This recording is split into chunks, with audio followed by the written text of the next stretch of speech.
Bu Dina tunggu. Untuk yang belum bisa bergabung, silakan segera bergabung.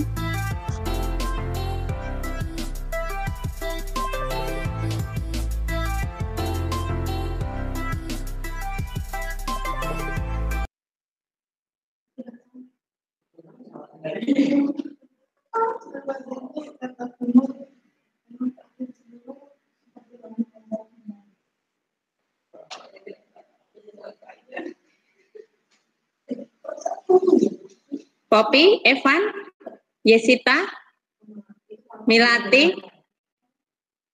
Ibnu, Dika, Yana, Afra,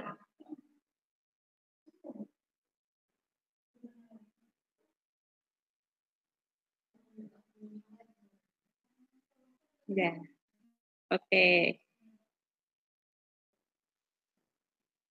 Ya, untuk Evan sama Aldi boleh sisiran rambut dulu.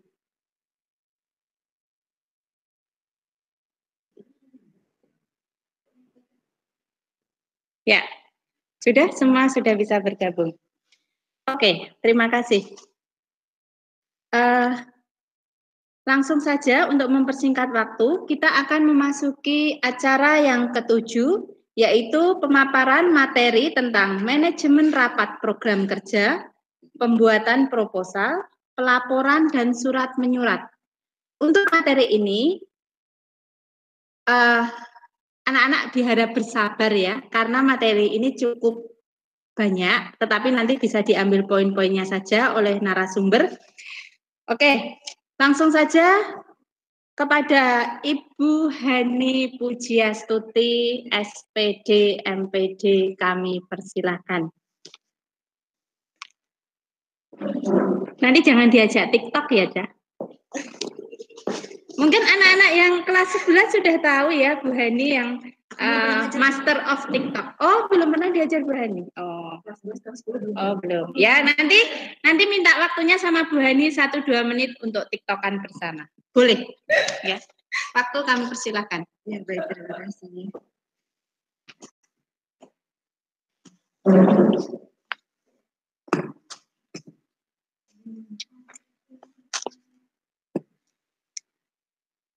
Baik, kita mulai. Assalamualaikum warahmatullahi wabarakatuh.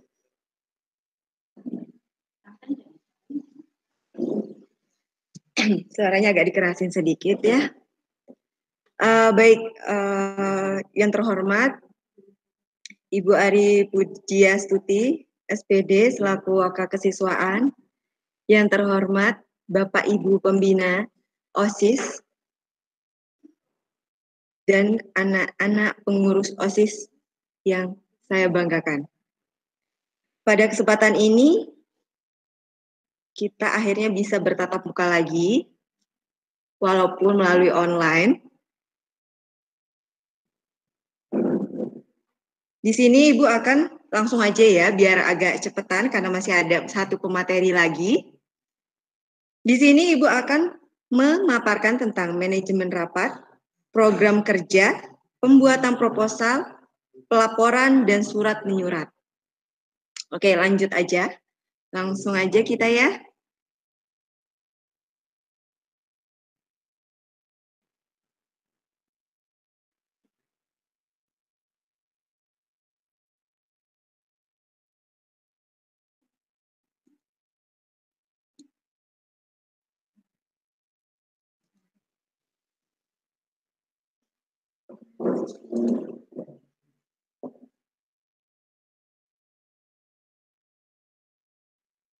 Bu, ini apa Bu?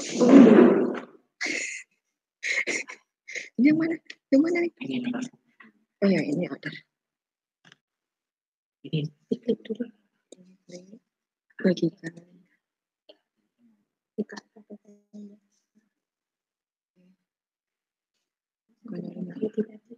Oh, ini punya saya udah. Oke. Tapi anak-anaknya nggak kelihatan. Nggak kelihatan. Namanya mana? Enggak. Maksudnya di sini nggak kelihatan. Oh, kelebaran ya? Emang kayak gini tuh? Oh gitu. Berarti sekarang lihat sama cuma lihat Nggak bisa dikecilin aja. Iksa. Nggak di slideshow. Oh ya udah gini aja kali ya.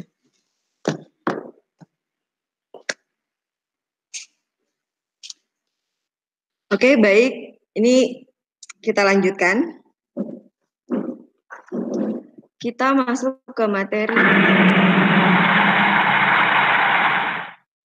Oke, program kerja dan manajemen kerja OSIS.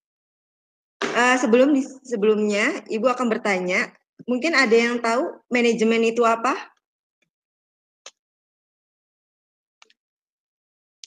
Oke, akan Ibu tanya satu.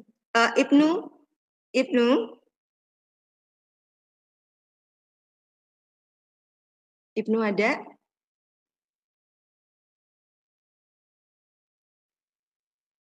Sepertinya tadi ada Ibnu.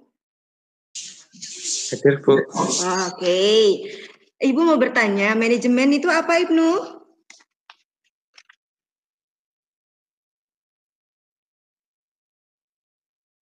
Ibnu. Cara untuk mengelola atau mengatur.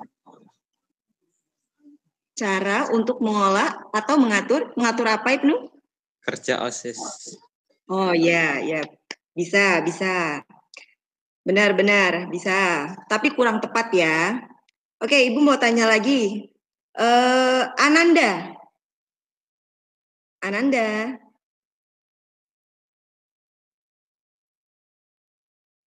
Ananda ada? Saya, Bu. Oke. Ibu mau bertanya, Ananda tahu manajemen itu apa? Enggak tahu. Oke, enggak apa-apa. Kalau enggak tahu akan Ibu kasih tahu karena mungkin selama ini anak-anak tidak pernah diberikan pembelajaran terkait dengan manajemen. Padahal manajemen itu sangat-sangat penting ketika kalian mempunyai sebuah organisasi. Suksesnya sebuah organisasi itu harus dengan manajemen yang baik. Karena kenapa? Dengan manajemen yang baik akan menghasilkan juga tujuan yang dicapai. Seperti itu. Jadi di sini manajemen itu adalah seni dalam ilmu dalam mengorganisasi seperti menyusun perencanaan, membangun organisasi dan pengorganisasian, pergerakan, serta pengendalian atau pengawasan. Seperti itu. Terus selanjutnya kita akan next.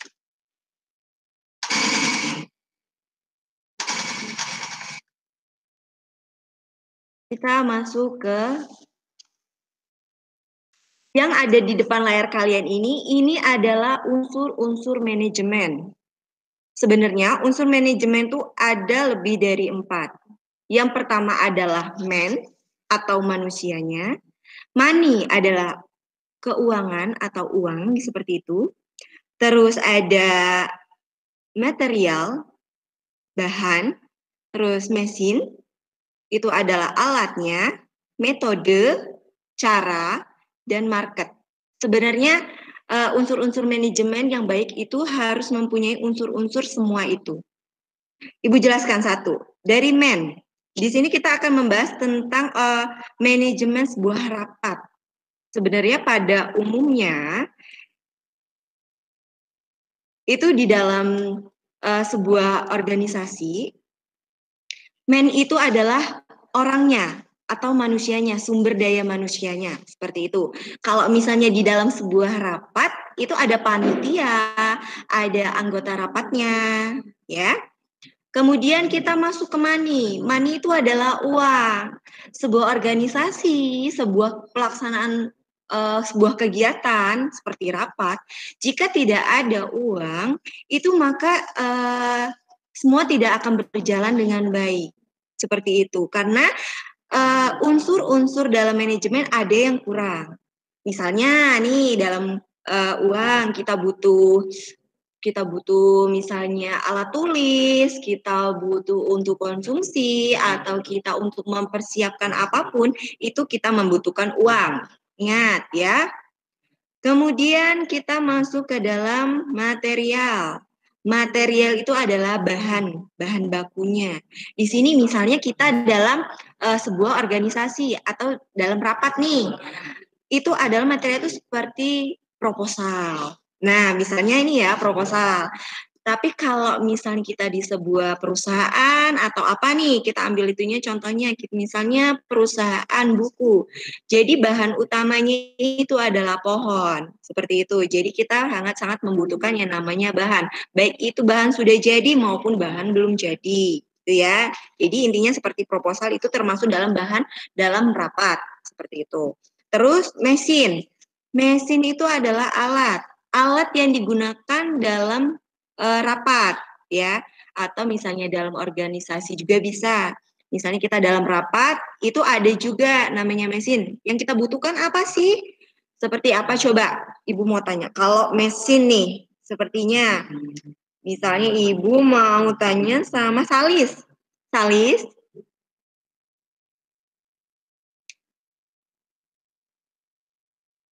Salis ada? Tolong diaktifkan suaranya.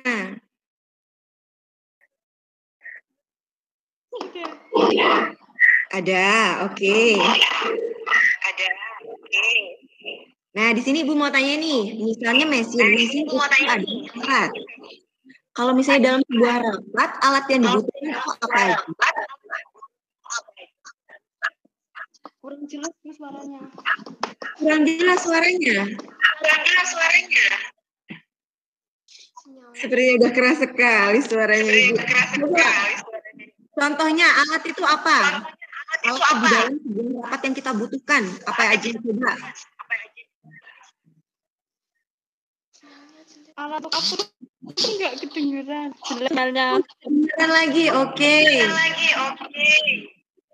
Jadi gini, misalnya kita di dalam sebuah rapat. Alat-alat apa aja yang dibutuhkan dalam rapat?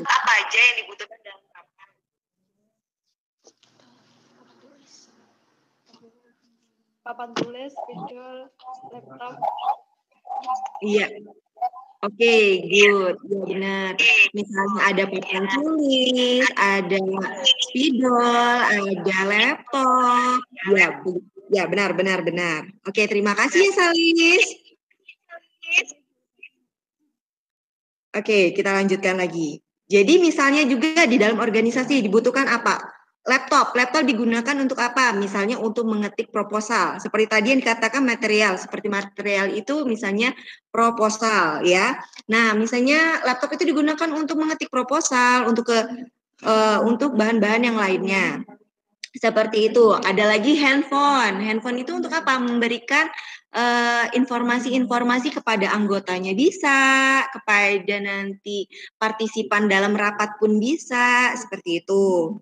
Terus metodenya, metode itu adalah cara dalam pelaksanaan kegiatan tersebut. Kita mau seperti apa nih, pembukaannya seperti apa, intinya seperti apa, penutupannya seperti apa. Pokoknya dari persiapan kita, dari membuat proposal, itu termasuk cara. Ya. Terus sebenarnya di dalam manajemen itu adalah namanya market. Kalau misalnya nih dalam sebuah perusahaan, market itu namanya kan pemasaran. Bukan hanya sekedar kita memasarkan produk atau apa, tapi kita bisa juga sponsor. Kita mengadakan sponsor, itu termasuk cara kita untuk memasarkan. Seperti misalnya kita misalnya dalam OSIS nih, kita nanti misalnya mau ada kegiatan apa nih, kita bisa melalui Instagram, WA, seperti itu. Kita pasang semuanya, kita bikin seperti pengumuman cantik, pengumuman bagus, kita masukkan ke dalam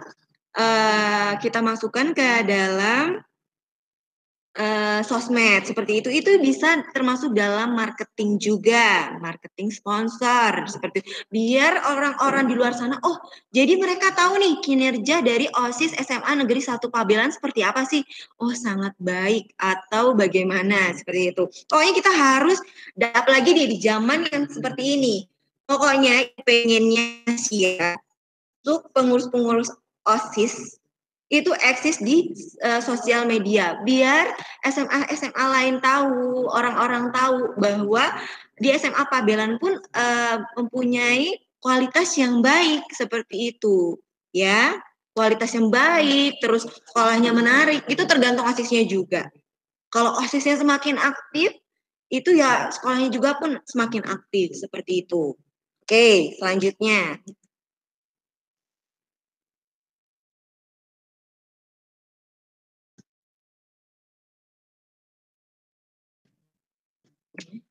Macet.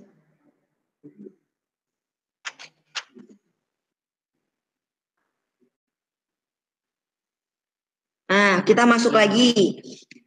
Ini sebenarnya tadi sudah dijelasin kalau misalnya tadi anak-anak memahami bahwa Bapak Kepala Sekolah tadi menjelaskan tentang manajemen organisasi. Itu semua manajemen itu sama, mau manajemen organisasi, mau manajemen rapat, itu semuanya sama, harus mempunyai unsur-unsur itu. Karena tujuannya ya agar tujuan yang ingin kita capai itu terlaksana dengan baik dan semuanya itu saling berkaitan. Fungsi manajemen dalam organisasi. Ini lebih jelasnya nih. Menurut George R. Terry. Di sini ada pertama yaitu planning, perencanaan. Yang kedua, organizing. Yang ketiga adalah actuating. Terus yang keempat adalah controlling. Tadi kan belum dijelasin nih, cuma singkat-singkat aja nih sama Bapak Kepala Sekolah tadi ya. 12-an. Aduh, kembalinya kemana sih Bu ini? Oh, ini ya.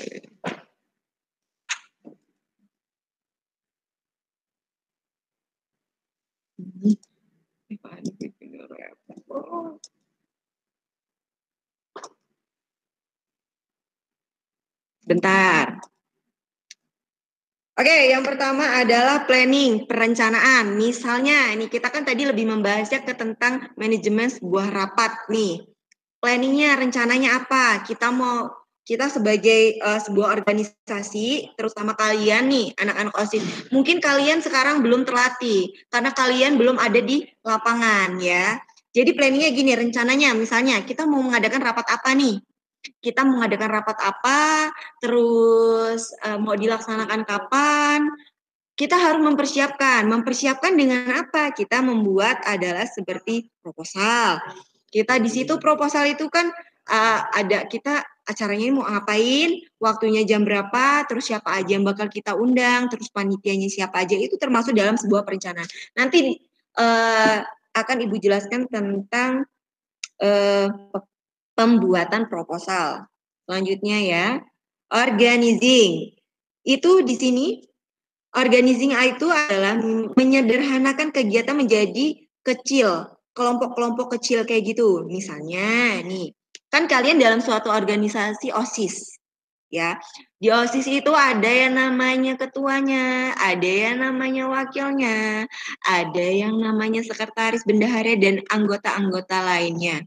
Itu disebut dengan organizing karena dibagi lagi nih dari organisasi yang besar diubah lagi menjadi kelompok-kelompok kecil yang memiliki tugas seperti di bidang keagamaan sendiri, ya kan? Terus di bagian keamanan sendiri itu udah punya tugasnya masing-masing. Itu disebut dengan organizing. Kemudian actuating itu disebut dengan pengarahan. Nah, nih banyak nih kadang ya sebagai ketua nih kita harus juga memberi pengarahan. Misalnya kita dalam anggota organizing tadi ada kecilnya pasti ada kayak ketuanya nih di bagian keagamaan itu ada ketuanya. Nah di situ tugasnya adalah untuk mengarahkan, tapi nggak hanya untuk ketua, yang lain juga ya bisa mengarahkan. Mengarahkan di sini maksudnya itu agar sebuah organisasi itu berusaha untuk mencapai sebuah tujuan.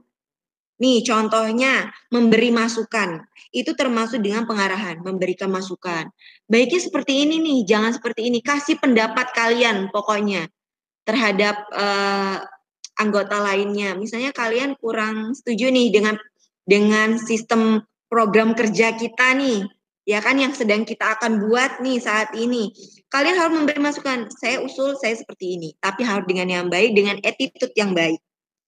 Kemudian kita memotivasi untuk teman-teman, untuk yang lainnya, untuk ayo kita bekerja bekerja menjalankan sebuah acara itu dengan baik, seperti itu.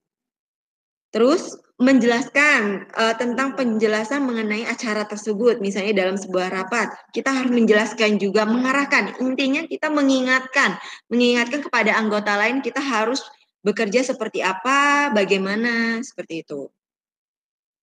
Terus yang terakhir adalah controlling. Controlling di sini evaluasi. Biasanya evaluasi akan dilaksanakan itu setelah acara. Acara itu selesai nih, misalnya acara ini selesai. Evaluasi ini dilakukan agar kita tahu acara ini berlangsung seperti apa. Kemudian bisa juga nanti kita misalnya ada acara lagi, oh berarti kita harus lebih baik dari acara ini gitu. Kurangnya di apa? Oke, jadi besok kita harus misalnya nggak ada salon. Bagaimana cara salon lagi ya? Apa namanya? Misalnya nggak ada mic gitu aja lah ya, simpelnya nih nggak ada mic. Oh berarti besok di rapat selanjutnya kita harus bagaimana caranya, kita harus entah minjem, entah mungkin ada yang punya, seperti itu. Mengevaluasi gitu. Selanjutnya. Nah, masuk ke dalam penyusunan. Di sini kita akan menjelaskan terkait dengan program kerja. Ya, program kerja. Ibu mau tanya sama Nia, nih sebagai ketua nih, Nia.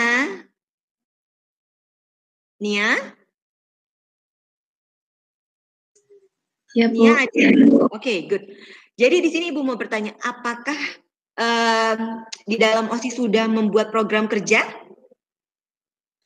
Sudah. Sudah siap ya berarti program kerjanya? Kemungkinan sudah. Kemungkinan sudah, oke, good. Baik, terima kasih ya untuk Nia. Jadi sini Ibu jelaskan nih, kalau dalam sebuah program kerja, itu biasanya disusun dan dibagi menjadi 3. Ada program kerja jangka pendek, yang kedua ada jangka menengah, dan ada jangka panjang. Jangka pendek maksudnya seperti apa sih Bu? Kayak gitu.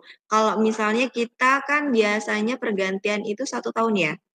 Pergantian itu 1 tahun, itu jangka pendek ini maksudnya kita mau melakukan apa nih di waktu-waktu dekat, ada acara apa nih, misalnya kita pada zaman nggak pandemi, kita ada misalnya ada acara Kartinian, oh besok ini udah bulan ini nih kita mau ada acara Kartinian, kita mau acara apa nih gitu.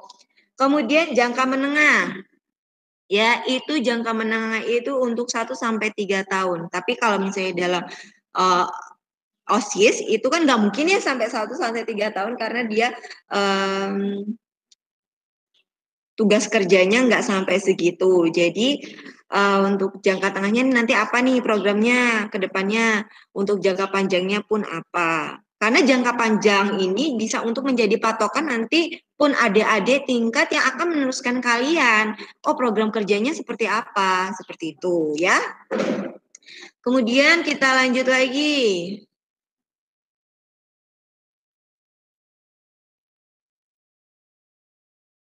Kita masuk lagi ke good planning. Perencanaan yang baik itu seperti apa sih? Ingat, ini ya, ini harus kita pelajari sekali karena dalam OSIS itu biasanya banyak-banyak kegiatan dan kita tuh kayak mana caranya kita harus tampilkan yang benar-benar maksimal nih biar tidak mengecewakan banyak orang. Yang pertama dapat dilaksanakan tentunya dong. Rencana yang baik itu adalah rencana yang dapat dilakukan yang dapat dilaksanakan, direncanakan dengan baik. Kita mau dilaksanakannya kapan nih? Terus punya jangka waktu tertentu. Seperti itu. Seperti tadi ada jangka pendek, jangka menengah, jangka panjang. Kemudian meliputi seluruh aspek dan kegiatan yang ada dari semuanya, dari keagamaan, dari kebangsaan, dari semuanya. Jadi nggak kita mikirin pada satu arah saja, seperti itu. Kemudian fleksibel dengan situasi dan kondisi. Jadi seperti masa pandemi kayak gini kita tidak bisa melakukan beberapa acara kayak gitu kan. Jadi ya fleksibel aja. Bisa juga kita melakukan acara kemudian kita melakukan Google Meet seperti ini. Kita melakukan Google Meet ini kan kita memahami keadaan dan situasi seperti itu. Kita harus melakukan apa sih? Kita harus cepet nih. oh kalau misalnya kita tidak bisa melakukan ini, kita harus dengan planning A, nggak bisa nih, kita harus melakukan dengan planning B, seperti itu. Dilandasi partisipasi seluruh anggota. Nah, untuk anggota OSIS semuanya harus saling bekerja sama, harus saling bantu-membantu. Karena kalau misalnya kita dalam sebuah organisasi tapi kita nggak saling bekerja sama, maka organisasi itu tidak akan pernah berjalan dengan baik. Gitu ya. Terus sederhana. Di sini yang dimaksud tuh bukan acaranya sederhana atau bagaimana seperti itu. Tapi sederhana ini di sini adalah bagaimana cara kita itu bisa melakukan sebuah kinerja yang baik, kemudian kita kemas sehingga itu seperti kita tuh mampu memahaminya seperti itu. Nah, punya estimasi, terus punya estimasi itu kayak kita tuh kayak harus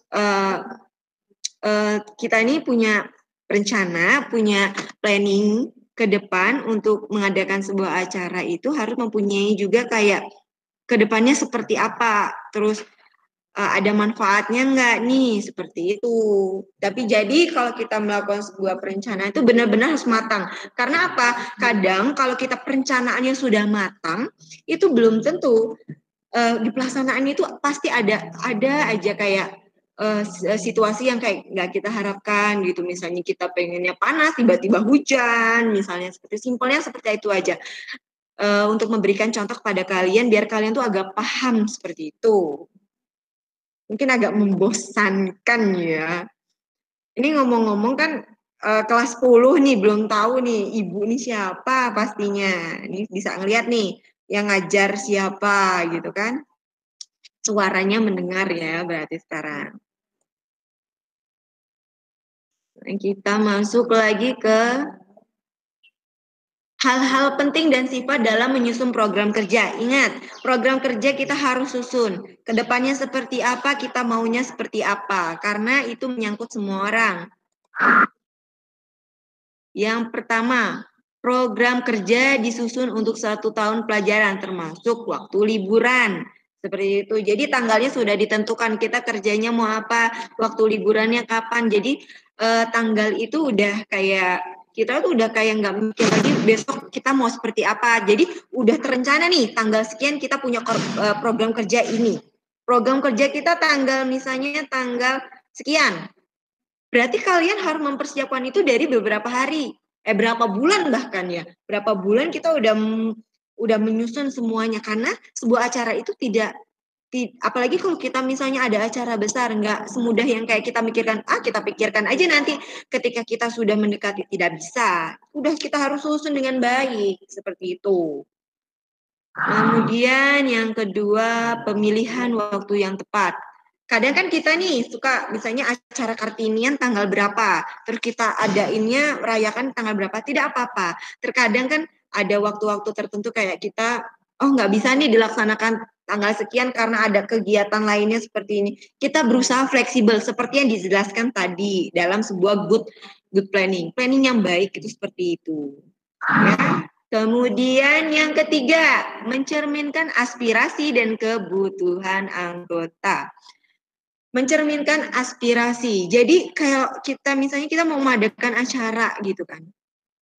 Kita pengennya seperti apa. Jadi kita misalnya jadi ketua, jadi wakil. Mungkin mereka berpikir, oh yang berkuasa ketua. Enggak, semuanya bisa. Bisa ngasih masukan, bisa ngasih mengeluarkan kreativitasnya gitu. Karena fungsinya anggota seperti itu, kita bekerja sama. Intinya bekerja sama. Jangan ada saling iri, jangan ada saling apa namanya, aku pendapat kok nggak didengar. Bukan nggak didengar, bukan. Tetapi mungkin pendapat yang kalian berikan itu belum pas untuk keadaan itu, untuk acara itu, begitu. Jadi nggak usah malu untuk mengeluarkan pendapat itu, nggak usah malu kayak gitu loh kalau dalam sebuah anggota. Gitu. Kemudian ada lagi yang keempat, yaitu mendapat dukungan dari semua pihak, anggota, pengurus, dan pembina serta kepala sekolah, seperti itu ya. Jadi kalau misalnya kita mau mengadakan sebuah acara program kerja itu, setelah kita buat program kerja, setelah kita buat program kerja, itu juga kita kan harus seperti kayak konsultasi dulu, misalnya ke pembina OSIS-nya, itu kan. Kita terus nanti masuk lagi ke sekolah, kayak gitu. Kita minta masukannya seperti apa, terus setuju atau enggak kalau misalnya kita adakan acara itu, gitu kan. Jadi itu harus dipertimbangkan dalam kita menyusun program kerja, karena menyusun program kerja itu tidak hanya kita menulis seperti, oh kayaknya kita program kerja tanggal segini, kita harus begini. Enggak begitu. Tapi semuanya yang ada di lingkup SMA Negeri 1 Pabelan itu mempunyai hak untuk itu. Ya, seperti itu. Nah, kemudian alur penyusunan program kerja dan pelaksanaannya. Nih, yang pertama, seksi bidang membuat rencana atas usulan siswa melalui MPK. Mungkin anak-anak ada yang tahu MPK itu apa, kayaknya kalau Ibu jelasin ada yang belum tahu. Tapi ini penting banget, kalian harus tahu MPK itu apa, apalagi kalian anggota OSIS ya. Ibu mau bertanya kepada Ariski Alim Jamila. Ada? Rizky Alim Jamila? Ada, Bu. Oke, ada. Di sini kamu kelas 10 IPA 3 ya? Iya, Belum pernah ketemu Ibu? belum. Belum ya. Jangan lupa tugas-tugas Ibu dikerjakan semua. Oke, di sini Ibu akan bertanya, MPK itu apa, Nduk? Apa ya? Belum tahu, Bu. Oke, jadi kamu harus tahu MPK itu kalau misalnya dalam keanggotaan OSIS itu disebut dengan di lingkungan sekolah itu adalah Majelis Perwakilan Kelas. Oke, biasanya itu ketua atau lainnya seperti itu. Paham? Paham, Bu. Oke, terima kasih Jamila. Oke, jadi MPK itu adalah Majelis Perwakilan Kelas. Di sini seksi bidang membuat rencana atas usulan siswa melalui MPK. Biasanya kita kan mengumpulkan kayak ketua kelas atau yang mewakili kelas itu untuk rapat, ya. Itu juga diajak juga. Jadi nggak harus anak OSIS, kelompok OSIS itu tidak. Tapi misalnya begini, program kerja anak OSIS misalnya gini. Saya tanggal sekian mau acara ini. Nah, kita undang nih perwakilan semuanya per kelas. Misalnya nanti kalian mau adakan seperti itu ya. Jadi kita nanti bisa gunakan Google Meet ini, terus kita mengumpulkan setiap perwakilan kelas. Kita musyawarahnya lewat online, itu bisa. Untuk Nia tolong, misalnya ada acara, mau ada sebuah acara atau apapun melalui online ataupun apapun, misalnya pun nanti ada perlombaan. Tetap kita mungkin ada program kerja kita perlombaan per kelas nih. Bisa kan perwakilan per kelas nih walaupun masa pandemi kayak gitu. Kamu undang perwakilan kelas untuk musyawarah. Maunya seperti apa, baiknya seperti apa, akan diadakan seperti apa. Seperti itu. Kemudian, nah seluruh sekbid rapat pleno bersama MPK yang tadi Ibu sebutin ya, setelah dikumpulkan, terus kita mengadakan rapat. Rapat itu untuk kita mendapatkan kemufakatan kayak gitu, seperti itu. Kita agar semuanya tuh kayak kita open. Open itu yang dimaksud kayak rencana yang kita akan buat dari program kerja semua masyarakat semua masyarakat SMA Negeri 1 gitu ya maksudnya. Itu tahu apa namanya yang akan kita lakukan apa sih kayak gitu. Jadi kita harus mengadakan rapat. Nah, untuk masa pandemi ini untuk anggota-anggota OSIS silakan misalnya ada rapat, silakan membuat link untuk mengadakan rapat gitu. Jadi nggak masalah, nggak semua itu nggak apa namanya semua itu bisa diakalin seperti itu.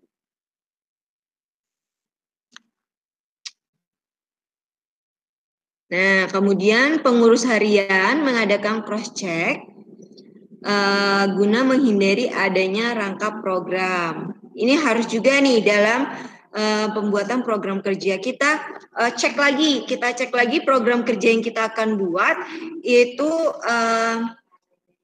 kita susun, kemudian kita baca lagi, kita cek lagi apakah ada program yang sama gitu. Kalau bisa dengan program yang dulu bisa kita buat berbeda pula kayak gitu. Jangan sampai juga ada program sampai 1 tahun ini ada yang sama, tolong di cross check lagi seperti itu. Karena bikin program kerja tidak asal-asalan seperti itu. Kemudian selanjutnya itu konsultasikan kepada pembina ya.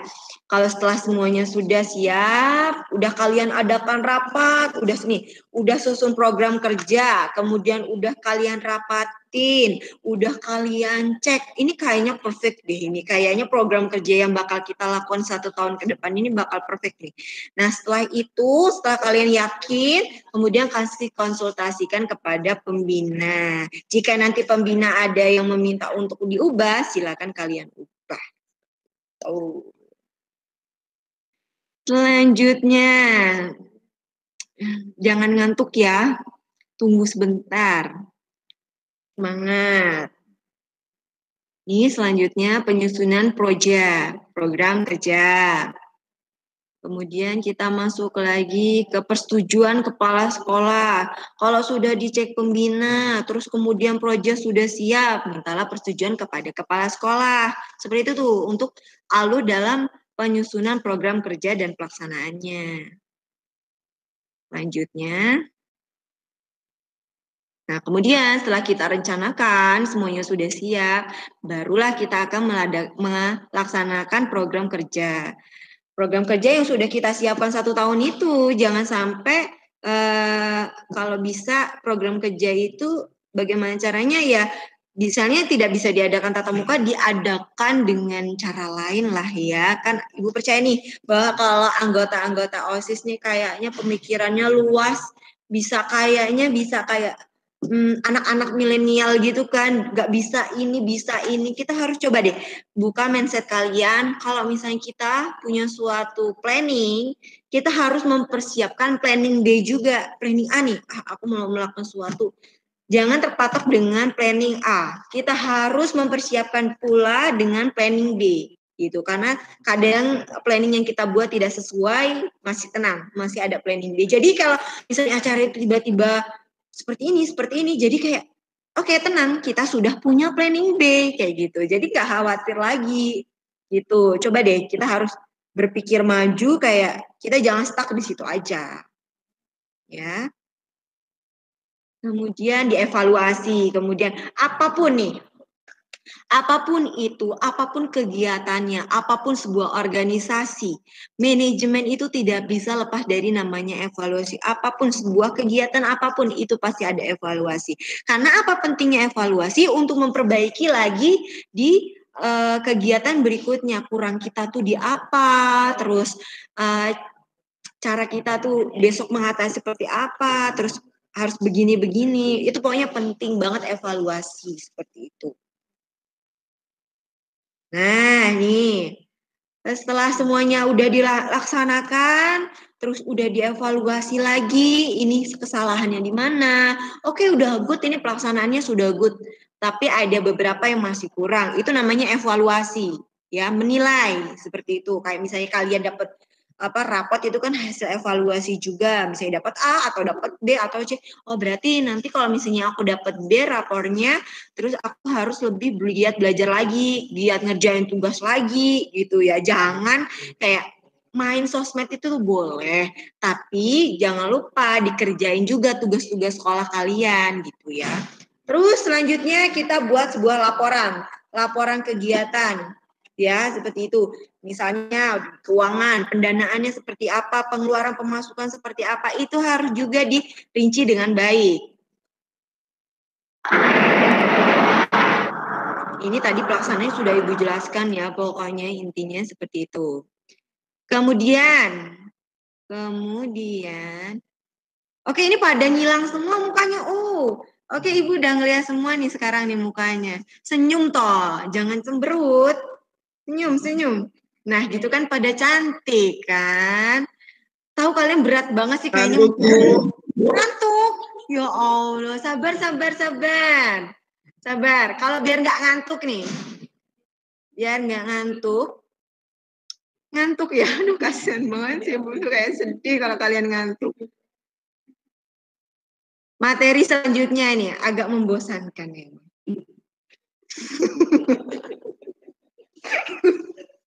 Tapi sabar ya. Nyanyi dulu ya kita.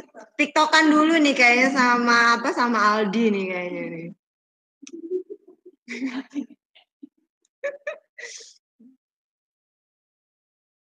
Oke, kita masuk ke proposal ya kayaknya. Oke, ini berapa jam Ibu? Oke, kita ambil cepatnya aja. Setelah Ibu jelaskan tentang proposal, ada sesuatu untuk kalian untuk mengintrospeksi diri kalian. Diri saya itu seperti apa sih? Seperti itu.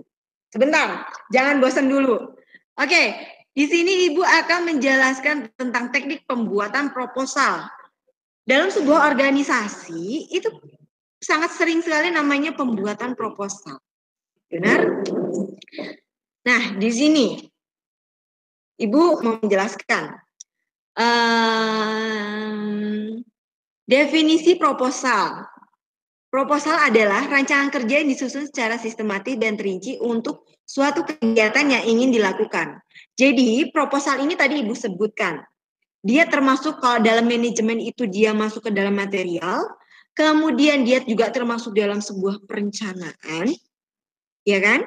Dalam sebuah perencanaan, jadi ini sangat penting. Proposal juga ini untuk mempersiapkan diri kita dalam sebuah organisasi, khususnya untuk berjalan dengan sistematik proposalnya itu. Misalnya dalam proposal itu pasti ada kayak namanya anggotanya siapa aja, terus pendanaannya bagaimana, apa yang kita perlukan, apa yang kita butuhkan dalam kegiatan itu, terus acaranya seperti apa sih, seperti itu. Kemudian kita masuk lagi ke bentuk proposal. Proposal rencana kegiatan. Ada 3, ada proposal rencana kegiatan, itu biasanya ada usaha atau dalam sebuah bisnis. Biasanya proposal dalam sebuah bisnis ini untuk mengadakan kerjasama kepada sebuah pihak, seperti itu. Kemudian organisasi, pengurus dan kepanitiaan. Ini juga cocok untuk kalian sebagai anggota OSIS untuk tahu bahwa proposal yang kalian bikin itu termasuk dalam proposal rencana kegiatan. Yang kedua adalah proposal penelitian. Itu ada skripsi, ada tesis, ada magang. Nanti setelah kalian lulus SMA, misalnya kalian kuliah, kalian akan merasakan namanya bikin proposal skripsi. Seperti itu. Beda ya proposal skripsi dengan proposal organisasi itu pastinya. Terus ada proposal bantuan dana atau sponsorship. Ini biasanya juga bisa digunakan untuk anak-anak OSIS. Kalau zaman Ibu, kalau sekarang itu dilarang untuk meminta dana-dana di luar ya, mungkin. Kalau zaman Ibu dulu, Ibu akan mengadakan sebuah kegiatan namanya PMR, ulang tahun PMR di sekolahan Ibu dulu di Lampung. Karena kan Ibu orang Lampung nih. Ibu berusaha nyari dana sebanyak-banyaknya agar kegiatan yang besar itu bisa berjalan dengan baik, seperti itu. Jadi kan karena Ibu mengundang seluruh anggota PMR dari Lampung Timur khususnya, jadi bagaimana caranya nih harus benar-benar nih dana yang kita butuhkan sesuai. Kita buat proposal, jadi kayak kita buat proposal bantuan sponsorship itu dana yang kita butuhkan berapa. Nah, kita bisa ke PT, misalnya PT apa ya, Coca-Cola misalnya kita masukin, bisa. Terus bisa juga ke masyarakat bisa. Terus kita masuk ke kayak pasar-pasar tuh bisa. Zaman dulu Ibu bisa sampai ke pasar-pasar nyari dana. Karena dana yang diberikan sekolah itu tidak cukup. Sedangkan butuhnya kita tuh banyak banget. Tuh, jadi harus siapkan mental.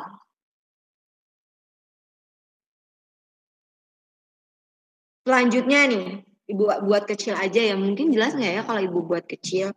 Nih, kerangka membuat proposal ini penting banget nih.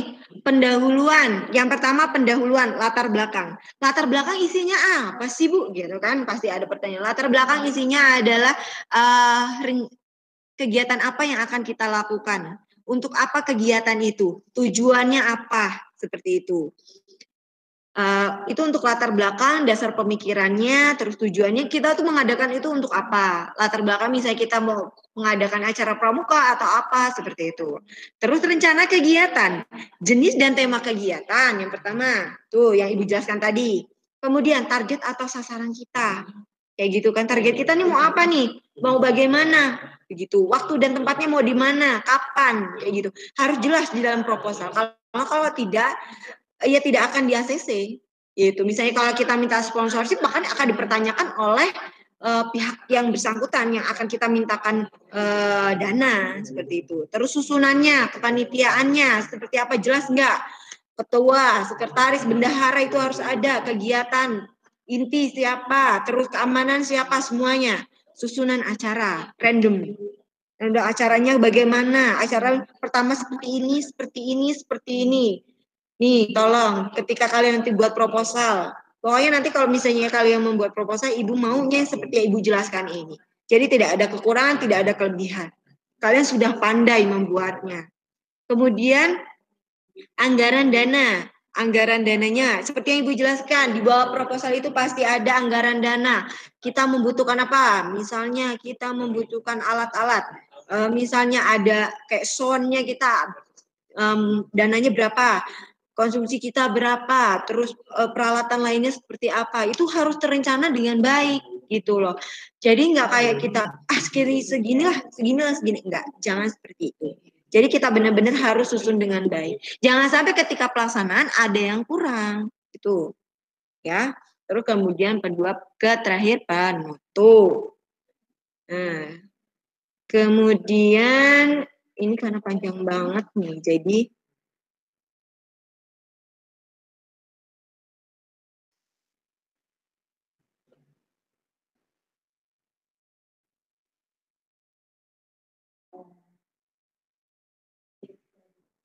oke, ini kita langsung aja masuk yang hal-hal yang perlu diperhatikan dalam penyusunan proposal.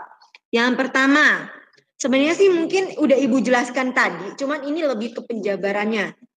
Yang pertama, penyusunan proposal hendaknya menunjuk orang atau beberapa orang yang ahli dalam menyusun proposal. Sebaiknya yang memiliki keterkaitan dengan kegiatan yang diselenggarakan. Benar. Ibu ambil misalnya contoh kayak ada Maulid Nabi misalnya kayak gitu. Kalau bisa ya yang membuat ya khusus itu keagamaan.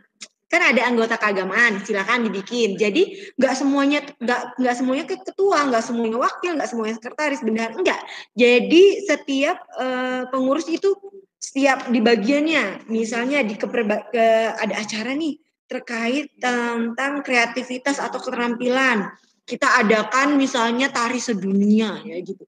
Dari beberapa daerah ya khusus dia ya khusus anggota-anggota itu yang bikin proposal begitu. Jadi untuk ketua jangan hanya memberikan masukan gitu aja sih.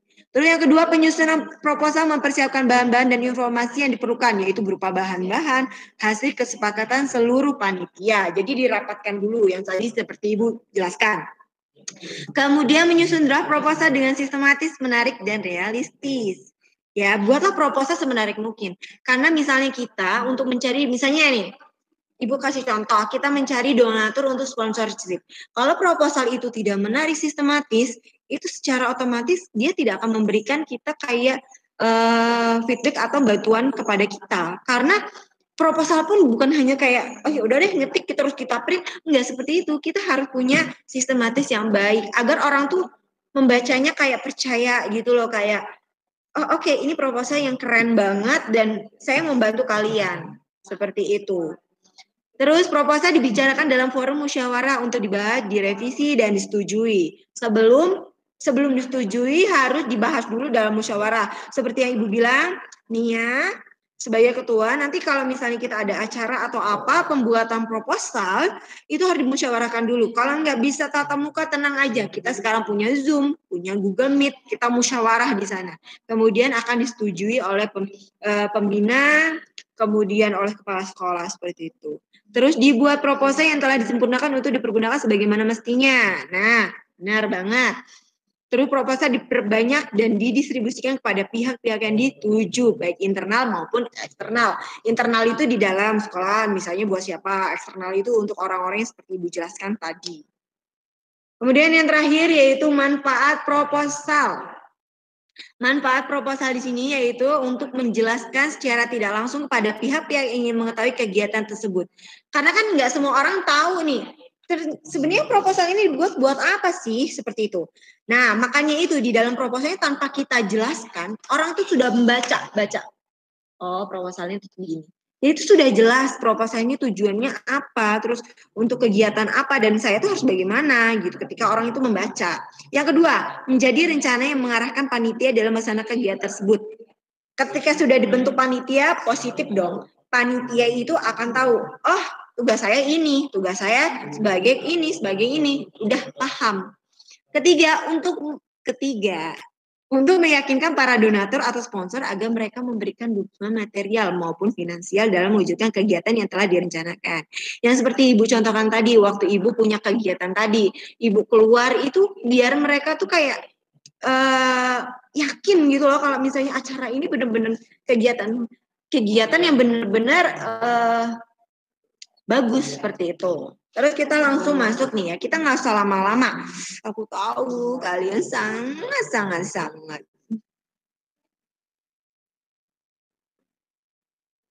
Oke, selanjutnya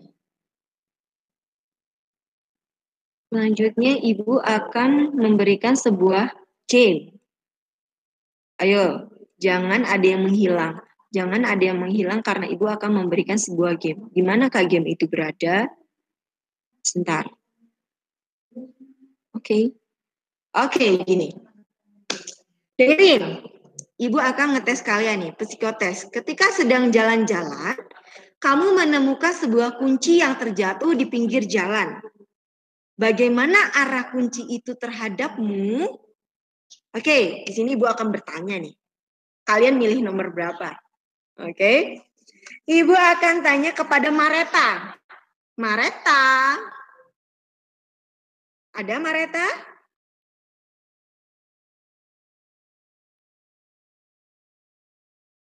Sepertinya dia menghilang. Mareta kemana Mareta?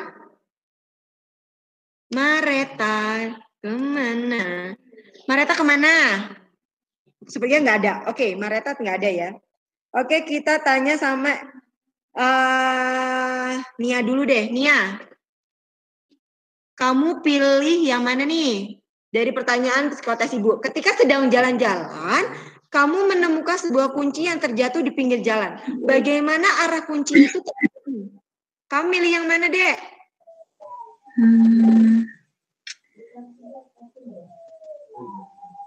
Yang C.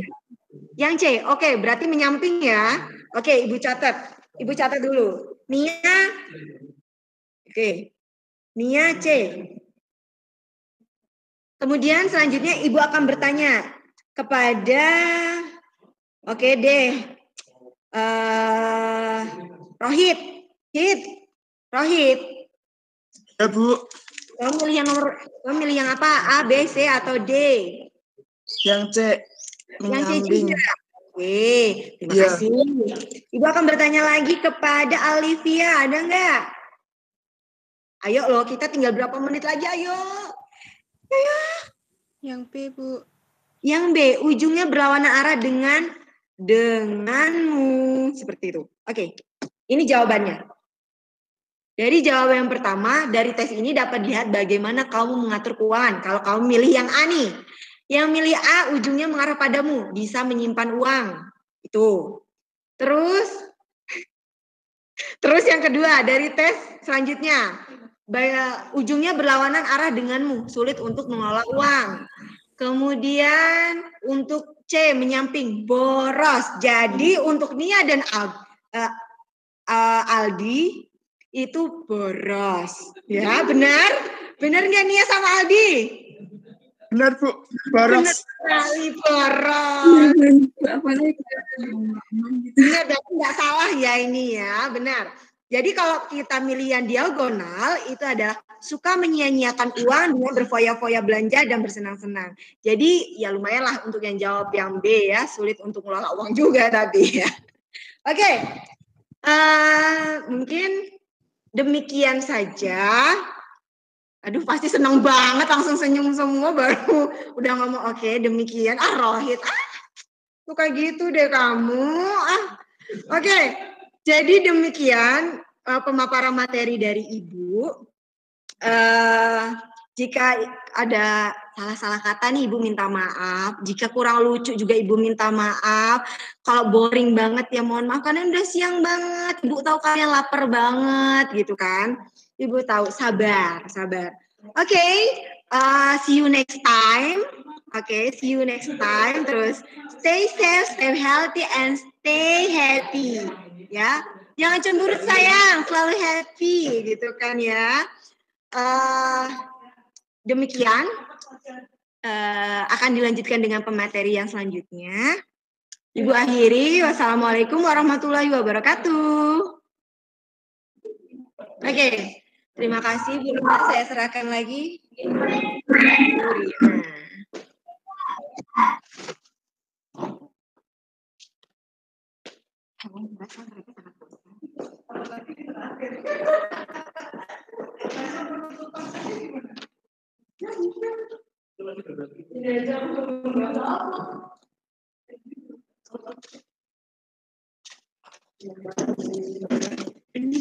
Oke, terima kasih atas pemaparan materi yang ketiga dari Bu Hani. Materinya menarik anak-anak? Materinya menarik tidak? Menarik. Nah, ini jujur apa hoax ya?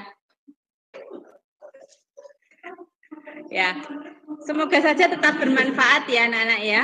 Oke, di sini kita nggak usah pakai istirahat ya, biar cepat badai ini cepat berlalu. Ya, Bu Ari mau ditutup langsung atau mau menyampaikan materi?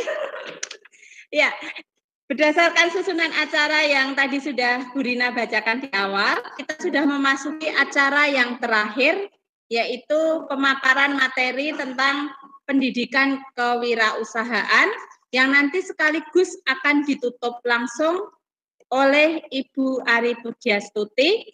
Berarti nanti sebagai wakil urusan kesiswaan ya. Sehingga nanti anak-anak setelah Bu Ari selesai menyampaikan materi dan ditutup, anak-anak bisa langsung meninggalkan Fitcon ini dan boleh ambil snack di rumahnya masing-masing. Ya. Oke, sudah disiapkan snacknya? Ya, nanti dapat juga makan siang, tapi minta Ibu sendiri-sendiri ya. Ya. Oke, kepada Ibu Ari, waktu dan tempat kami persilahkan.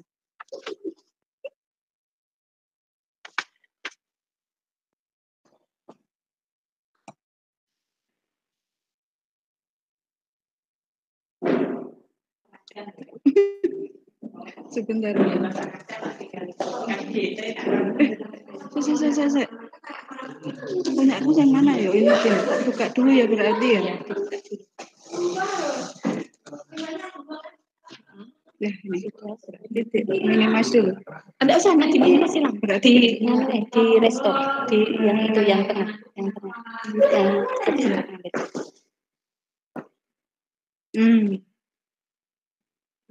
Oke. Ya. Assalamualaikum warahmatullahi wabarakatuh. Ya. Kedengaran sekali kalau sudah menjawab ya. Ya, yang saya hormati Bapak Ibu pembina OSIS, yang tercinta anak-anak pengurus OSIS semua, walaupun kelihatannya tidak semuanya hadir.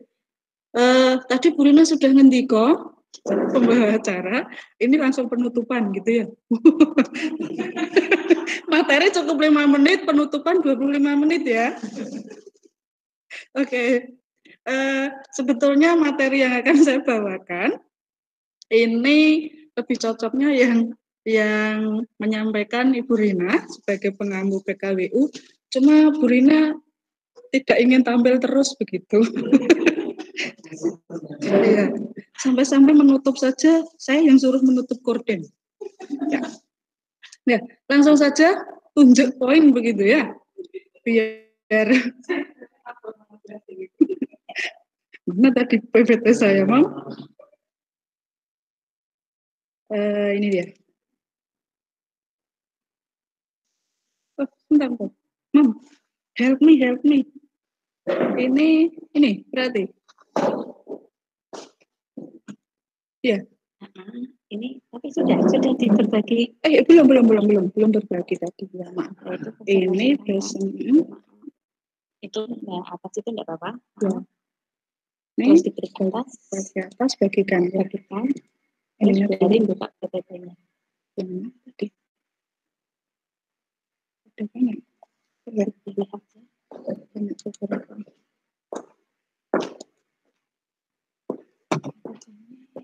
Kalau tak buka dari basis lagi. Oh, ininya belum ya, yang punya tadi ya. Belum. Yang tadi belum dihapus. Minta kita ya. Ya. Ini sudah. Halo.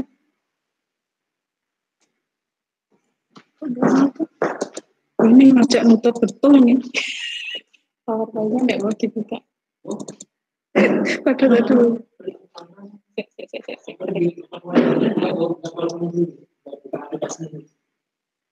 Buka aplikasi dulu. Buka aplikasi dulu start itu.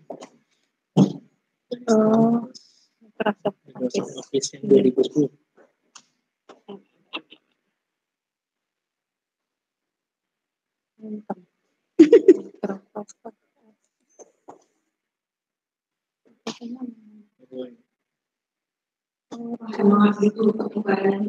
Iya. Ini ya.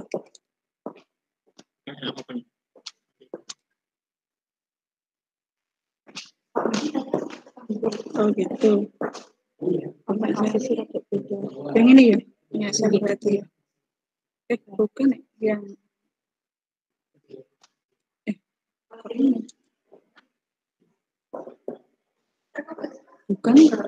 bukan ini tuh. Yang ini. Yang ini ya.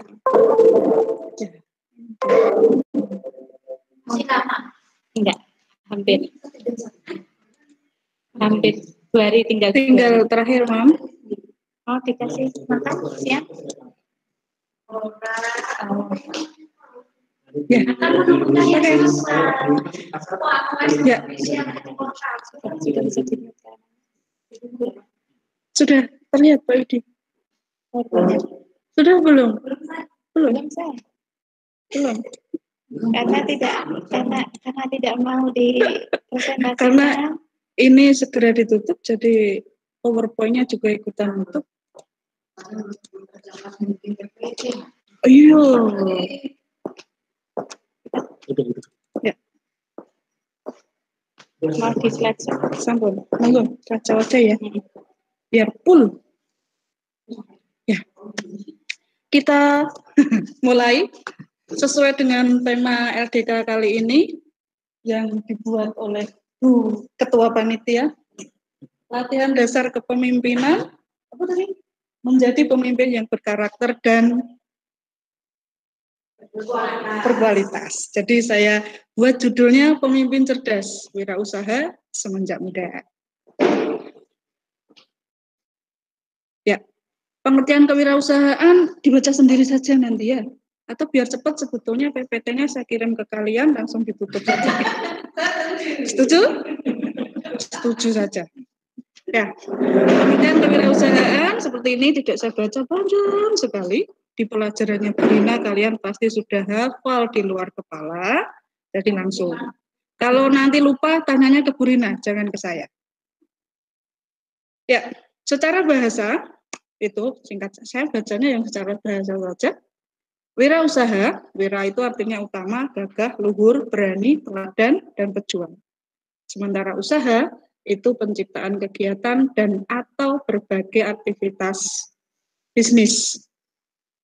Sementara wira swasta, swa itu sendiri, sta itu berdiri, swasta berdiri di atas kaki sendiri. Jadi serata-rata dari kalian, dari umur 1 tahun itu sudah swasta gitu ya, berdiri di atas kaki sendiri.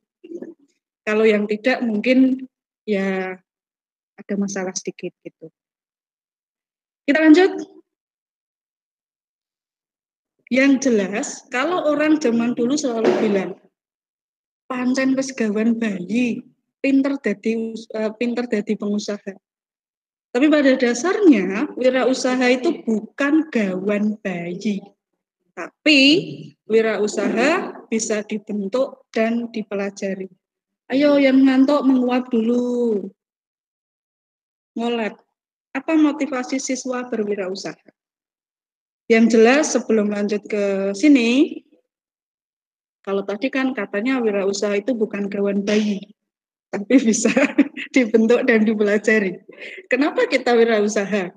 Apakah pengurus OSIS itu harus jadi businessman, businesswoman begitu? Enggak juga. Cuma yang akan kita bahas di sini itu jiwa wirausahanya yang harus kalian contoh sebagai pemimpin. Karena jadi pengurus OSIS itu mau tidak mau kalian jadi pemimpin. Ya, apa motivasi siswa berwirausaha? Apa motivasi pengurus OSIS harus punya jiwa wirausaha? Rata-rata ada 2 alasan kenapa seseorang berwirausaha. Yang pertama, urusan laba. Mereka pengen laba, pengen keuntungan, pengen pendapatan, pengen uang tunai, begitu. Yang kedua, itu urusan waktu. Dengan berwirausaha, ini yang namanya wirausaha itu bukan karyawan ya. Wirausaha kalau di simbolnya matematik itu sama dengan garis miring begitu, dicoret, tidak sama dengan karyawan. Seorang wirausaha adalah seseorang yang bebas mengatur waktunya ketika berusaha. Bebas dari supervisi. Tidak seperti Bapak Ibu guru yang tiap-tiap saat disupervisi. Hari ini saja pembina OSIS ada yang nyambi meet dan nyambi disupervisi. Bebas budaya organisasi dan perusahaan atau perusahaan. Itu alasannya 2. Kalau kalian tipikal orang yang tidak mau terikat waktu dalam bekerja, ya jadilah wirausaha. Cuma seorang wirausaha pun itu adalah orang yang bisa memanage waktu. Keuntungan dan kelemahannya apa menjadi wirausaha? Keuntungannya, mendapat peluang untuk mencapai tujuan yang diinginkan. Terbuka peluang untuk mendemonstrasikan, ini kurang A ya, potensi diri secara penuh. Maksudnya bisa bergaya bekerja sesuai dengan style atau gaya setiap orang masing-masing.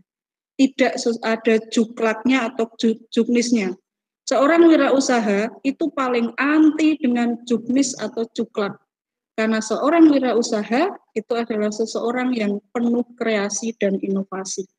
Bukan yang dikungkung, digaris dengan atau dikotak-kotakkan dengan juklak dan juknis. Seperti seorang karyawan. Bapak Ibu guru pun karyawan. Jadi selalu dikotak-kotakkan dalam juklak dan juknis. Bagaimana menilai, bagaimana membuat soal. Tapi kalau seorang wirausaha itu bebas mendemonstrasikan diri. Yang ketiga, terbuka peluang memperoleh manfaat dan keuntungan secara maksimal.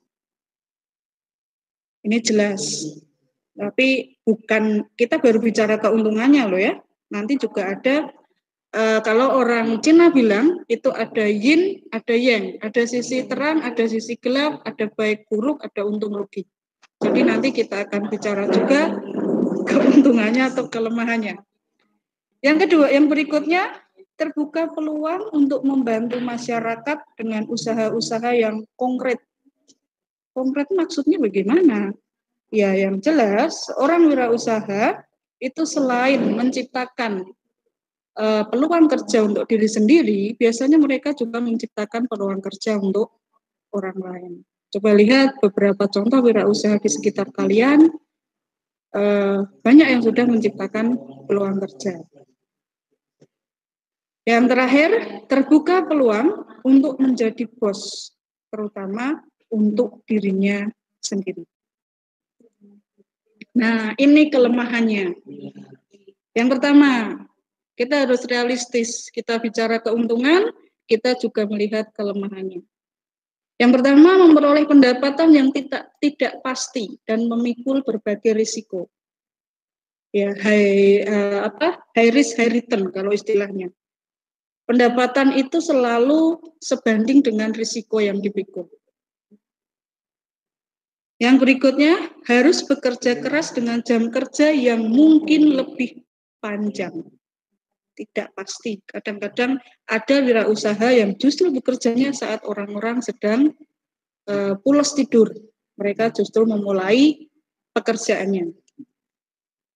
Yang berikutnya, kualitas hidupnya mungkin masih harus rendah sampai usahanya berhasil. Ini iya, harus berhemat. Bukan pokil pangkal kaya, bukan ya. Tapi ini memang harus berhemat dulu. Contohnya orang Cina. Orang Cina kenapa dari segi wirausaha mereka rata-rata berhasil? Karena mereka berani susah dulu. Kalau budget mereka sehari keluar untuk konsumsi itu 20.000, kok tiba-tiba hari ini mereka keluar 30.000 karena alasan tertentu, maka mereka besoknya itu akan berusaha untuk keluar 10.000. Sehingga di akhir bulan pengeluaran itu tetap. Ya, agak beda dengan orang Jawa ya. Orang Jawa itu kadang-kadang penghasilan naik 100.000, ya dengan label syukurannya habis 500.000. Itu orang Jawa. Kalau orang Cina lain lagi. Ya. Yang berikutnya, pada tahap awal berusaha harus bersikap hemat. Ini tadi. Hampir sama. Memiliki tanggung jawab yang besar, banyak keputusan yang harus dibuat, walaupun mungkin ia ini bukan mengurang ya, kurang harusnya. Walaupun mungkin ia kurang menguasai permasalahan itu. Sama halnya kalian. Sebagai seorang pengurus OSIS, kalian adalah pemimpin yang harus punya jiwa wirausaha, kalian itu punya tanggung jawab yang lebih besar ketimbang siswa yang lain. Banyak keputusan yang harus kalian buat, walaupun kadang-kadang kalian ragu dan kurang menguasai permasalahan. Tapi yang harus tetap dibuat sebuah keputusan. Itulah bedanya seorang wirausaha, seorang pemimpin dengan yang dipimpin. Seorang pemimpin itu berani membuat keputusan. Entah nanti efek keputusannya seperti apa, tapi yang jelas keberanian membuat sebuah keputusan itu sebuah terobosan besar. Ya, prinsip dasar kewirausahaan ini pasti di pelajarannya Bu Rina sudah sangat kalian hafal di luar kepala sampai akhirnya jatuh berguguran dan tertiup angin, gitu ya. Yang pertama optimis. Optimis saya yakin pengertiannya sudah kalian sudah tahu. Optimis yakin dengan kemampuan diri sendiri, optimis dengan keputusan yang diambil, dan sudah siap dengan konsekuensi yang akan terjadi. Jangan takut gagal. Ini, jangan takut gagal. Kalau gagal bangkit lagi, itu katanya prinsip dasar kewirausahaan seperti itu. Semangatnya harus 3 kali lipat dari yang lain, kreatif dan inovatif.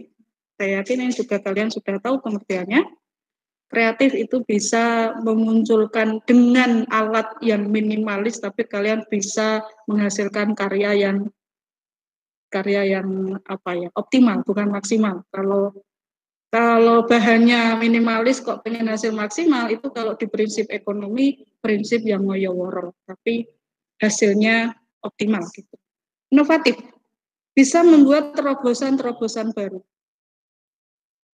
Bertindak dengan penuh perhitungan dalam mengambil risiko. Ya, penuh perhitungan.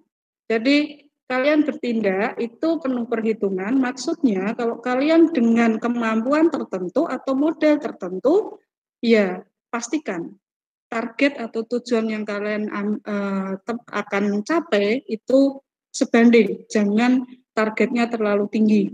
Nanti kalau jatuh terlalu sakit gitu ya. Sabar, ulet, tekun, pantang menyerah, tidak gampang kapok, ambisius. Ambisius ini seringkali kita mendengar kata orang kok ambisimen, itu sesuatu yang dianggap negatif. Padahal enggak, tinggal konteksnya seperti apa. Karena ambisius itu sohibnya motivasi. Kemudian kalau orang yang tidak punya ambisi, tidak punya target, maka motivasinya kurang. Kemudian peka terhadap pasar, bisa membaca peluang pasar. Kalian lihat yang kalian mau jual itu apa? Apakah ide kalian? Apakah barang yang akan kalian jual itu sesuai dengan pangsa pasarnya? Kalau kalian berada di di remaja masjid misalnya, pangsa pasarnya kan idenya ya yang sesuai budaya remaja masjid. Jangan ayo kita laksanakan acara Maulid Nabi, musiknya musik yang gaya diskotik misalnya, yang nggak jelas, nggak sesuai dengan kalian. Berbisnis dengan standar etika, ya pakai etika lah. Jangan asal mencari keuntungan, sodok kiri, sodok kanan, ya akhirnya nanti kalian tidak punya rekanan, akan dijauhi oleh partner bisnis kalian. Banting harga semaunya, tidak melihat kiri dan kanan. Mandiri, jujur, peduli lingkungan. Ya, kita lanjut karena selak penutupan ya. Hambatan dan ketakutan sebelum mulai usaha. Kurang modal, takut gagal, malu berusaha. Akeh tunggale ini ya. Waktu luang terbatas. Ini kalau orang yang ahli filsafat, jangan menunggu luangnya waktu, tapi luangkanlah waktu. Itu yang pas. Kalau kita menunggu waktu luang, itu nggak akan ada. Karena kita selalu merasa kurang waktu dan kurang waktu. Tapi kalau kita meluangkan waktu, lain cerita. Bingung memulai dari mana dan kurangnya motivasi, kurangnya pengalaman dan strategi pemasaran, bingung memilih usaha, kurang ahli di bidang bisnis yang dipilih, kurang memahami dan mengelola administrasi keuangan, kurang dukungan dari keluarga. Ini kadang-kadang yang membentuk kita itu jauh dari jiwa wirausaha. Karena orang tua mengartikan bentuk kasih sayangnya itu terlalu mencukupi kebutuhan kita, terlalu menyediakan, apa-apa disediakan sehingga akhirnya anak kurang mandiri. Semua istilahnya yang lebih istilah Jawa itu segowe garek ngunyah gitu ya, tinggal mengunyah, disuapin. Kurangnya pemahaman perubahan teknologi. Sudah zamannya online kok kalian masih jualan ala jadul. Bagaimana langkah awal memulai usaha? Yang jelas harus punya ide, apakah itu bisnis atau kegiatan dari sebuah mimpi besar yang dimiliki dengan hal-hal yang harus diperhatikan sebagai berikut. Membangun brand personality. Jadi kalian harus brand personality itu. Kalau brand itu merek. Jadi tampilkan kalian itu sebagai seorang personal, sebagai individu yang berkelas gitu. Bisa dipercaya. Menentukan target market, customer-nya siapa. Jangan salah menjual barang ke customer yang enggak pas. Jual yang pas-pas, yang sesuai. Kalau menjual, mungkin saya lihat beberapa sudah mulai jualan online, mungkin ada multi beauty spray atau apa itu ya. Ya, jual saja ke yang remaja, ibu-ibu rumah tangga. Jangan dijual ke nenek-nenek yang terlanjur keriput usia 75 tahun. Susah itu terbukti ya. Buatlah visi dan misi usaha yang sederhana. Ya, usaha kalian sederhana saja, membantu meringankan beban orang tua misalnya. Itu visi dan misi yang sederhana. Buat studi kelayakan, mencari informasi, dan tetapkan lokasi usaha. Maksudnya cari-cari info. Usaha apa yang cocok di daerah kalian. Ngambil barangnya dari mana, itu ditetapkan. Bagaimana kemampuan daya beli konsumen yang kalian sasar. Kemudian cari produk yang unik dan menarik. Ini, kalian bisa menjual barang dengan merek dengan barang yang sudah ada di pasaran, tapi berikan ciri unik atau menarik. Bahasanya yang nyeleneh begitu. Mungkin kalian jual ke yang di gereja, yang di masjid, kalian jual barang dengan embel-embel misalnya begini. Membeli sekaligus beramal. 5% dari harga pembelian itu disumbangkan ke yatim piatu misalnya. Itu salah satu cara produk yang unik. Sama dengan yang lain, tapi punya ciri khas. Atau mungkin cara pengiriman kalian beda misalnya. Mulai usaha yang paling mudah dan benar-benar disukai, perencanaan keuangan, cari usaha yang minim modal. Ya ini, yang terakhir, hadapi, hayati, serta nikmati hambatan atau kegagalan. Kalau bahasanya Khalil Gibran itu bekerja dengan cinta, belajar dengan cinta, dan cintailah apa yang kalian kerjakan, cintailah apa yang kalian pelajari. Itu terasa lebih ringan. Ada beberapa pilihan bidang usaha yang sesuai. Silahkan pilih bidang usaha yang sesuai. Perdagangan. Apa tuh usaha perdagangan itu? Membeli barang atau jasa, kemudian menjualnya lagi tanpa merubah bentuk. Kalau bahasa keren kalian, reseller gitu ya. Jadi tanpa merubah bentuk. Cuma menaikkan harga, mungkin kemasan, tapi tanpa merubah bentuk.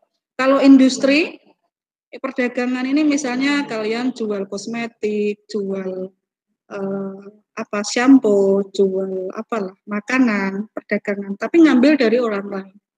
Kalau industri ini kalian memproduksi sendiri dan dijual.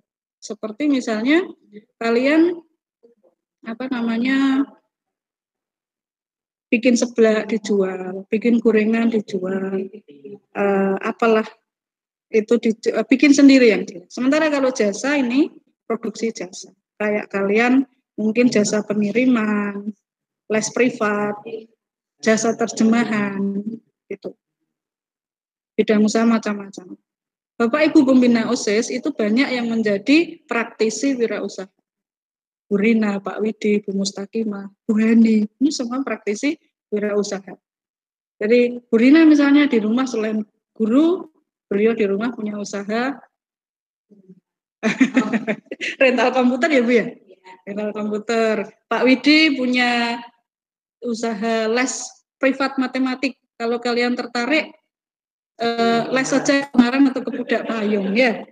Kenapa Pak Widi buka lesnya di Ungaran? Karena beliau pinter melihat pangsa pasar. Di Ungaran, di Pudak Payung, di sekitar tempat tinggal Pak Widi, itu banyak siswa yang haus belajar. Ya, realistis saja Pak Widi tidak buka les di sini karena yang tidak bayar, yang gratisan saja, kalian kadang-kadang jamnya Pak Widi ditinggal pergi begitu. Jadi Pak Widi mencoba realistis. Bu Mus itu juga praktisi wirausaha. Kalau mau beli kaos 3 second di Bu Mus, dari yang usaha kecil sudah berkembang besar. Bu Hani itu sebentar lagi mau buka jasa pembuatan tesis. Jadi bagi kalian yang saudara-saudaranya S2, besok hubungi Bu Hani kalau buat tesis gitu ya, minta diskon harga. Kalian kan sebagai perantaranya. Ya, beberapa tips dari wirausaha atau praktisi, bangkit lagi ketika gagal. Ojo gampang nyerah. Berani tampil beda atau unik atau nyeleneh. Jangan langsung menggunakan semua modal. pakai modal itu 30% sampai 50% dulu, sisanya gunakan sebagai cadangan, sebagai antisipasi kalau gagal. Kalau modal ini kalian gunakan full 100% sekali penggunaan modal, kemudian gagal, sudah kalian langsung kolaps, tewas begitu ya. Susah untuk bangkit lagi. Ini tips dari beberapa praktisi wirausaha, sebut saja seperti jangan melihat kesuksesan dulu ya, lihat proses mereka. Seperti Aqua, apapun merek minuman semua disebut Aqua, Ades dan sebagainya. Nah, ini dia mulai usaha itu dari yang dorongan pakai gerobak, menjual di lapangan dan sebagainya. Sampai sekarang jadi brand yang ternama. Atau mungkin minuman yang khusus untuk yang sebetulnya dikhususkan untuk laki-laki tapi nona-nona pun banyak yang minum, itu Marimas. Itu juga minuman yang dulu sekarang sudah melebar kemana-mana, tapi dulu Marimas itu jualnya juga kayak orang jualan di pinggir jalan. Jadi door to door, menawarkan minuman dari pintu ke pintu, sekarang sudah ya bisa sejajar dengan Nutrisari gitu ya. Tetapkan target each month. Tetapkan target jauh lebih tinggi dari rata-rata orang.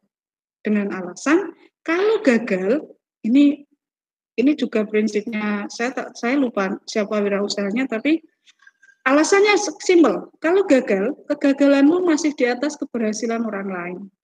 Karena targetnya tinggi.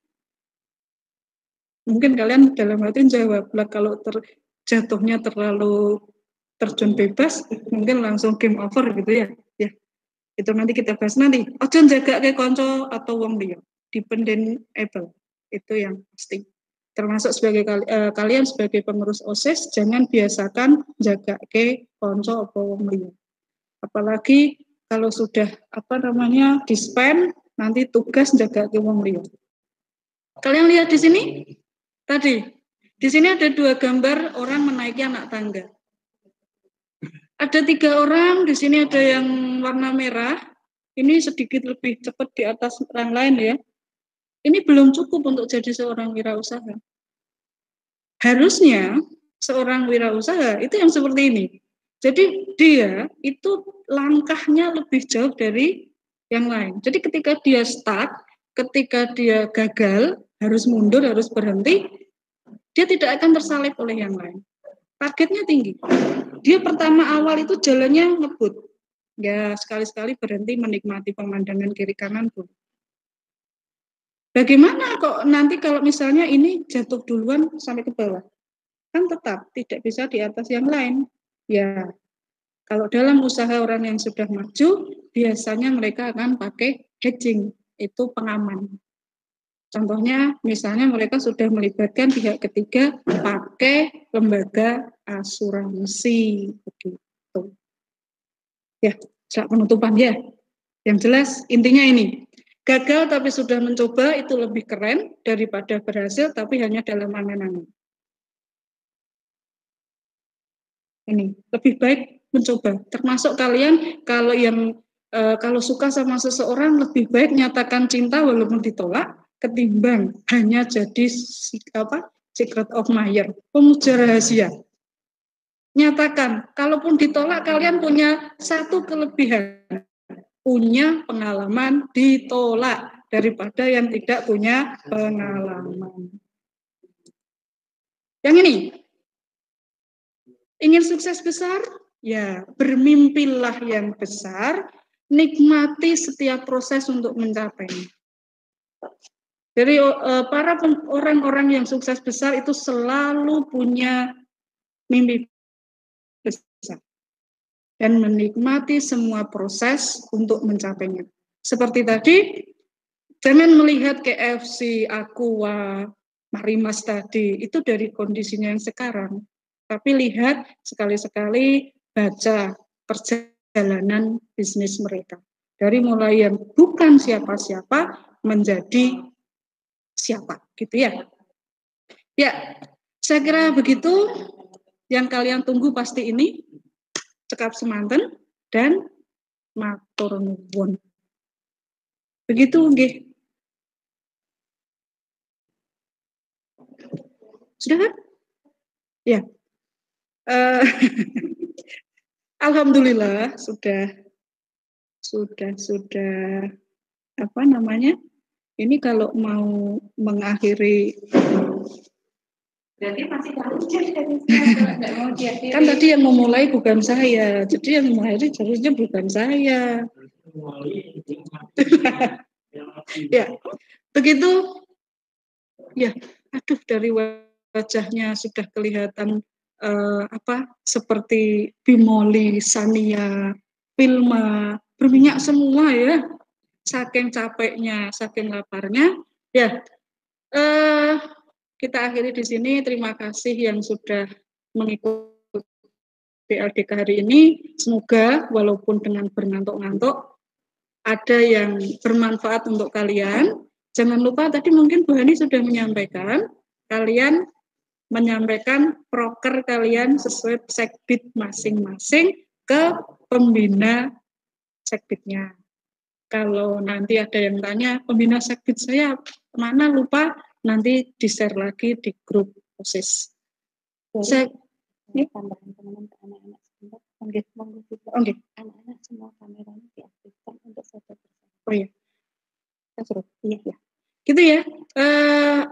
Jangan lupa nanti sesudah ini ambil dus makan siangnya di rumah masing-masing. Kemudian instruksi dari Ibu Rina, yang mau bedakan dulu juga boleh. Kamera semua diaktifkan karena kita ada sesi foto bersama-sama biar layarnya full gitu. Ayo kamera mikrofon dimatikan tapi kamera dibuka. Ayo ini yang belum dibuka pasti sedang bedakan ini. Ayo Aldi sisiran dulu. Awas ditadai Aldi. Kutunya rontok gitu. Ya, juga. Terus kayak renegade saja. Apa? Wah, punya saya belum terbuka di sana. Berarti kan kelihatan di situ. Oh iya ya. Berarti kelihatan di sini sama Widi? Gak apa-apa. Pak Semat ke.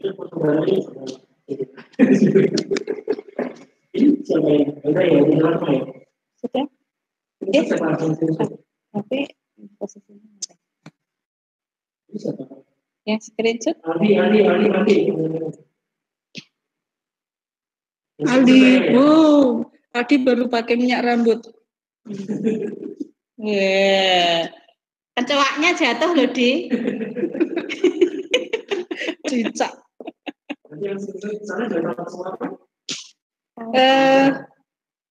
Sudah buka semua ya, Bang? Sebentar, Pak. Lihat. Filenya.